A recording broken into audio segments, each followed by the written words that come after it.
that piece of garbage they sent us? One of the weakest right now. It's our life support. Trump जितने गुस्से में हैं, उतने ही क्रोध में उनके बयान को सुनने के बाद अमेरिका के वॉर कमांडर आ चुके हैं।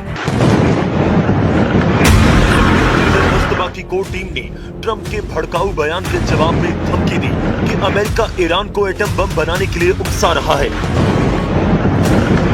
ईरानी संसद की कमीशन की प्रवक्ता इब्राहिम रजाई ने ऐलान किया कि अमेरिका इजराइल ने अगर अब हमले की गलती की तो ईरान को एटमी प्रोग्राम फुल फोर्स में शुरू करने से कोई नहीं रोक पाएगा।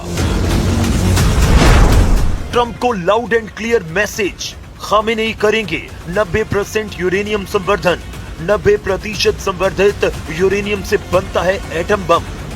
अभी ईरान के पास 60% शुद्धता का यूरेनियम, मतलब केवल 30% का इजाफा, और फिर ईरान करने लगेगा एटमी धमाका।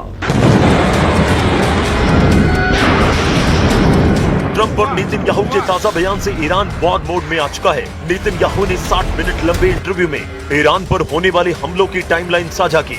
नेतन्याहू ने इंटरव्यू में बताया कि खाड़ी युद्ध कब तक नहीं रुकेगा। इजराइल की तरफ से ऐलान हुआ कि युद्ध रुकने की शर्त ईरान के एटमी प्रोग्राम की सफाई पर ही पूरी हो सकती है। नेतन्याहू ने यह भी साफ कर दिया कि हिजबुल्लाह का खात्मा भी उनके लिए उतना ही अहम है जितना ईरान का atom bomb. Is it possible, Mr. Prime Minister, that the war with Iran could end, but the war with Hezbollah could continue? That these would be separate and divergent battlefields? They should be. What Iran would like to do is to say, no, you know, if we achieve a ceasefire here, we want a ceasefire They do, yeah. Clearly. You know why? Because they want Hezbollah to stay there and continue to torture Lebanon, continue to hold its people hostage, and continue Will you accept that? No. Israel के हमले Lebanon में जारी हैं। Israel ने Iraq front active कर रखा है, इसलिए अब ईरान ने भी सीज फायर की कोशिशों को साइड में रखकर युद्ध पर अपना पूरा जोर लगा दिया है। 37 दिनों में 2000 हमलों से ईरान ने जब 12 देशों को दहलाया, तब अमेरिका ने सीज फायर किया। अब फिर से ईरान ने दुश्मन को डबल ताकत यानी 4000 हमलों से तबाह कर डालने की तैयारी कर ली है। ईरान का वॉर प्लान इतना फुल प्रूफ है कि अब की बार युद्ध का फैसला एक हफ्ते में हो सकता है। ईरानी संसद स्पीकर मोहम्मद बागेर कालीबाफ ने रेवोल्यूशनरी हमलों का ट्रेलर जारी किया। कालीबाफ ने कहा कि सीज फायर टूटने के साथ आधा दर्जन खाड़ी देशों में कोहराम मचना फाइनल है। ईरान दावा कर रहा है कि अमेरिका को अब खाड़ी से खदेड़ने तक हमला होगा। इसके लिए ईरान ने हथियार गोदाम के सभी तहखाने खोल दिए। ईरान की फास्ट बोट एक्शन में है। ईरान ने हवाई हमलों से बचने का बंदोबस्त भी कर लिया है। ईरान को ट्रंप के अगले एक्शन की भनक लग चुकी है। ईरान ने दावा किया कि उसने अमेरिका से किसी तरह की कोई रियायत नहीं मांगी। ट्रंप के भेजे सीज फायर प्रस्ताव में ईरान ने अपने अधिकारों की बात कही, जिसे ट्रंप ने कचरा कहकर मुस्तफा खामेनेई को गुस्सा दिला दिया है।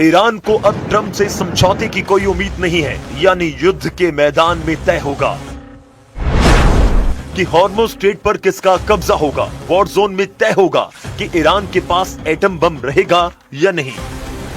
युद्ध से तय होगा खाड़ी में ट्रंप के सैन्य अड्डे रहेंगे या नहीं। युद्ध ही बताएगा इजराइल बचेगा या फिर ईरान। ट्रंप का सब्र जवाब दे चुका है। उन्होंने व्हाइट हाउस में हुई सिक्योरिटी मीटिंग में ईरान पर सबसे भयानक हमलों की प्लानिंग की है। हालांकि सीआईए के इनपुट ने ट्रंप टीम की टेंशन दोगुनी कर दी। अमेरिकी खुफिया एजेंसी सीआईए के मुताबिक ईरान ने अपने 70% हथियार को वापस युद्ध लायक बना लिया है। सीज फायर का फायदा उठाकर ईरान ने रूस और चीन से जमकर हथियार खरीद की है। ईरान ने अपना रेडार सिस्टम को भी ठीक कर दिया है। ईरान ने अंडरग्राउंड बैलिस्टिक मिसाइलों के जखीरे में जबरदस्त इजाफा किया। यही नहीं, ईरान ने रसद और ईंधन का भी स्टोरेज जमा कर लिया। ईरान लंबे युद्ध की तैयारी में है, क्योंकि जब तक युद्ध को लंबा खींचा जाएगा तब तक ईरान का पलड़ा भारी रहेगा।